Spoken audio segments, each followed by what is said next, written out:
如果在今天你问我推荐中国哪座城市旅游，我的答案就是江西赣州。赣州古称前城，是一座有着2000多年建城史的历史文化名城。赣州开始形成行政区的历史可以追溯到三国时期，也就是公元236年。在这里设立了庐陵南部都尉，相当于现在市1级的行政机构。它被称作江南宋城，是因为这里保存着一条长长的宋代城墙。它也是客家县民南迁的第一站，世称客家摇篮。赣州的景点都集中分布在城区，相互之间的距离不远，2天1夜的安排就可以轻松悠闲地游玩赣州，了解赣州这座城市。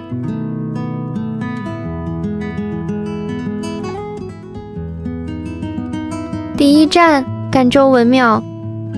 文庙始建于北宋，经历过多次重修，现在它是江西省规模最大、保存最完好和建筑形制等级最高的古代县学校址。文庙坐北朝南，从万人宫墙到大成殿，依次排列着棂星门、状元桥、泮池、明幻祠、香贤祠、大成门、大成殿等建筑。走进文庙，迎来的就是状元桥。在古代，只有中了状元的人才能从这座桥上走过，故名状元桥。大成殿，庄严肃穆的大殿里，孔子像端坐正中，重檐歇山顶，面阔7间，进深5间。殿内的木梁雕刻与彩绘虽经岁月侵蚀，依然透着古典的精美雅致。几百年来，一代代学子就是在这里读书祭孔，寒窗苦读就是为了科举高中，榜上有名而官袍加身，衣锦还乡。站在殿前，听着风吹树叶的沙沙声，仿佛听见了当年少年们朗朗的读书声。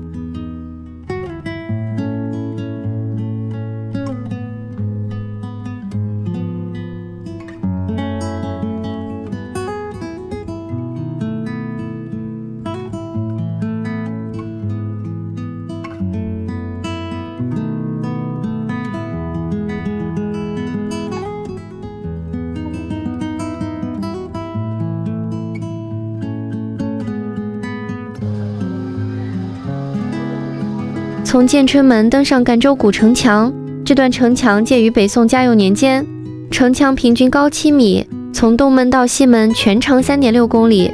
现在看到的只是古代城墙全貌的一部分，更多的城墙已经在现代城市发展中被拆除。走在城墙上，一边是流淌了千年的贡江水，一边是赣州老城里的生活烟火气。城墙上的垛墙、炮城、马面4座城门，北门、西津门、建春门、永金门。从西津门沿着张江至八镜台，从八镜台沿着贡江到达永金门、建春门。古城墙上的每一步都踩在近千年的历史之上。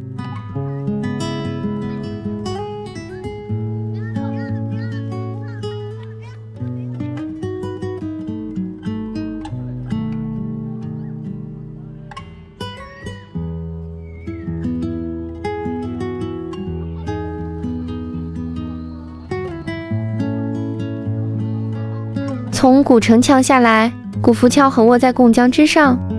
从下午4、5点开始，这里就变得很热闹。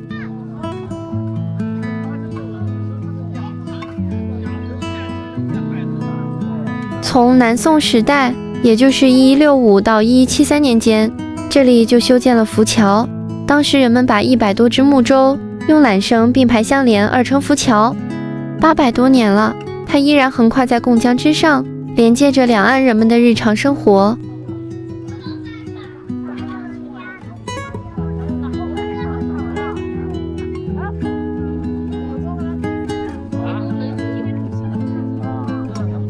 走在浮桥上，每一步都传来咚咚的木板声响，桥面随着水流微微晃动，这种真实的触感却更令人兴奋。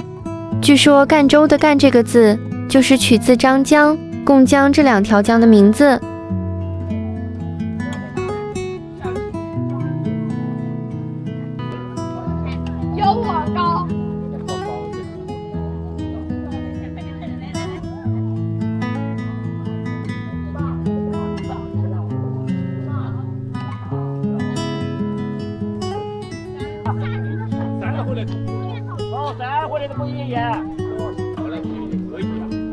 坐在小船头，看着缓缓降落的太阳，余晖洒在江面上，享受着晚风吹拂的惬意。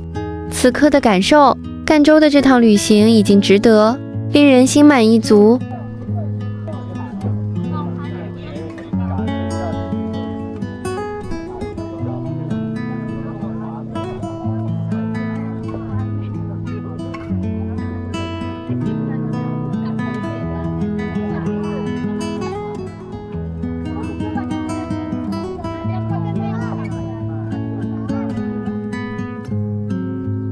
魏家大院这座家族民居是赣州现存最大的清代建筑群。魏家大院始建于清代嘉庆年间，也就是常说的1796到1820年。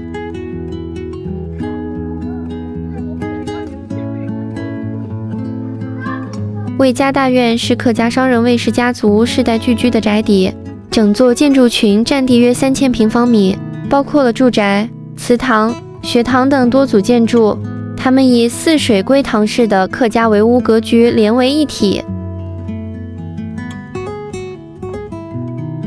大院、天井、厅堂、厢房、阁楼，房屋空间层层递进，木雕、砖雕、石雕、窗花、窗棂装扮着大院里的各个角落。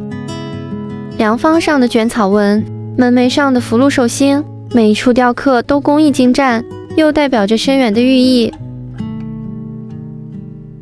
客家人原来并不是这里的原居民，他们原来生活在北方，遭受战争之乱的痛苦，又遇到连年的灾荒，才有了客家人一步步南迁。在这段遥远的路途里，赣州成了客家先民南迁的第一站。魏家大院不只见证了魏氏家族几百年的兴衰，也见证了客家人在这片土地上扎根繁衍。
从魏家大院出来，步行拐进老城区一条不起眼的小路，不必知道它的名字，也不需要了解它的过往。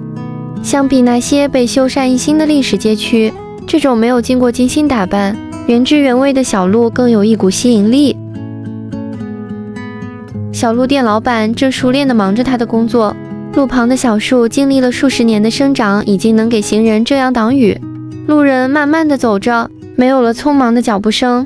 这一切都不是刻意的做作，而是住在这座城市真实的生活日常。